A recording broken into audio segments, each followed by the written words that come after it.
அன்பியம் YouTube இல்லந்தோறும் இறைசாட்சி, உள்ளந்தோறும் மகிழ்ச்சி.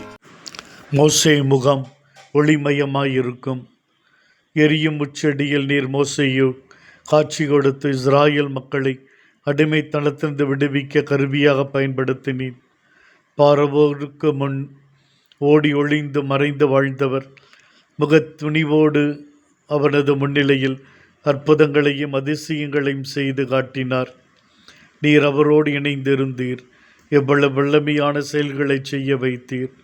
நீர் நண்பனோடு பேசுவது போல அவரோடு பேசினீர். மக்கள் உமக்கு எதிராக முணுமுணுத்த பொழுது, சந்தேகப்பட்ட போது, எதிர்த்து கிளம்பிய பொழுது அது கோபக்கடல் மூண்டது. ஆனால் மோசே அந்த வேளைகளிலெல்லாம் உம்மிட மக்களுக்காக இறைஞ்சி மன்றாடிய பொழுது நீர் மோசேக்காக அவர்களை மன்னித்தீர். உமக்கும் மக்களுக்கும் இடையே மிகப்பெரிய பாலமாய் விளங்கினார். உம்மோடு பேசினால் சாபம், உம்மை பார்த்தால் சாபம் என்று இருந்த பய உணர்வு மோசேயால் மாற்றப்பட்டது. உம்மோடு பேசினால், உம்மை சந்தித்தால் முகம் பிரகாசம் அடையும், வாழ்வு ஆசீர்வதிக்கப்படும் என்ற நிலை உருவானது.